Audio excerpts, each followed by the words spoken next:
وجه ربك ذو الجلال والإكرام. السلام عليكم ورحمة الله تعالى وبركاته. أبدو أبا على فوق على تنوك على وليماندو بي أنجولي نينجما كل سلمان بينا كوكا بويا مسكيك الله تعالى كانجو كان يشي علما نينجا على ويلي أنجا سافروية كرنجرما أنجا مسكربان يما منا كقولا دالمبيا نوي باشتاني فتوغا ورلا tamani aba ambalo bamana njogoroba ko ni famba fofonno ko sani kakaba ni mbeka fofo ki kakaba ola bele ta yabibo ambado haydara ko bilama ka boke tama yabika na ama sababu nyini mini anjole de fla okuna ne basi tanye musokoroba nyuma gulo ladoba musokoroba nyuma yatima de ladoba musokoroba nyuma minya denje dumini na ninga di waltauma la ilaha illallah muhammadur rasulullah ana dugo kaya nake kolebe an fulangani min no gomele miya no ye madani koroba toma madani jini ani alfa nyuma minga ledu ya fa silfu ka kosaina no e tondo arme fotuga wala ma fo mama bia abashilfi e hadisa jelenye man ahabba qaumin fa huwa minhum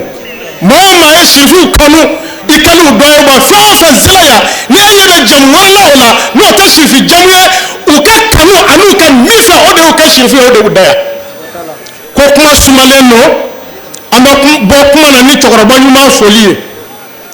haydara hali maliyo ye dumini dunis no dabla e folie barka dakama haydara maliyo bisa ke sarade ngade ando kulu na ninga bijira ana formation américain ay haydara ke kashiti korkoro laje sam ngoni ko je ke se sam binani ma abaka kashiti la ko dan nale maliyo ku chogodala Doumina ina fabi formation américain ya totan basic leka jamana te formation américain bologne ka bo jini black ku jini tika gelgala ni islamaya to nga marafa de bu dishila o te formation américain adi ya fanya ku ka so bi mese cherifenne Ousmane Madani Haidara ne ko ngoni tariku ya jenen misri baso da tariku ni che ni tariku ya tumutu misiri ko salangu ni che bamako misiri bako ni tariku ya salangu ni che ngona Haidara beke bara do damina Dognoumana ya no Dognoumana misiri belbele baye debi ala malida kaslama doya ko tindru biya ala ko sallallahu alaihi wa hamdahu ni wala naji ma ko na sango tu tafuki bake o ko tariku kan ko sebe ne ko kuma bawa ngo choroba do bani sela asasa anga doni mo ola choroba do kuma misla asasa anga doni mo ola bo ala choroba do ni an yoma fesi ga fonnina choroba mi yake ala ekunu ka soro fenda bolo ne foni de ba bolo akwala ke chede me nzonti sorola akwala ke chede me choroba mi dumi shi to bolena akwala ke chede me bisha o tiya sorola akwala ke chede me jamatu choroba mi bolo doni na kelelo akwala ke chede me bi jama sorola ma bonke me ma milio aywa akwala ke chede me Cherifenne Ousmane Madani Haidara eda fa ala ka ngiya ke nyama do arjina wa no ta ala klala e bara min ga Dognoumana ya dama bara min ga Dognoumana ya dama ni fama do ya to kule kule mi bi wuli na fa sasa ida to ne fa kaso mala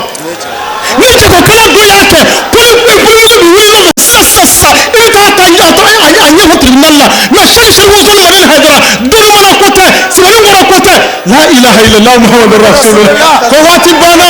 Haidara ifoludo zamzamiyu hashimiyu madaniyu makiyu zukuwati zuhurumati zuizi zufadlin mutain mutiin kadamu sidiki rahmatul bushra sharafa sasi kodi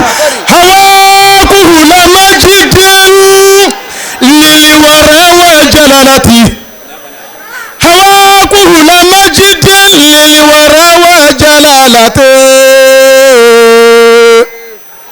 وجاء بآل آيات ما تقول كالتي فمن شاك فيه فهو حلف دلالتي فمن شاك فيه فهو حلف دلالتي أفي الحق شاك بعد ألف دلالتي تقدم ذكر مدى الدهر يقرأ عن شعبي فما اري سبب دي اوما ارجولا كانغت ما اريكا كانغت ما هدرك اري سبب او اري سبب بيتان غورغور كو تشاكالا كما كاتو اري سلا سانغو ملتي دورو والسلام عليكم ورحمه الله تعالى وبركاته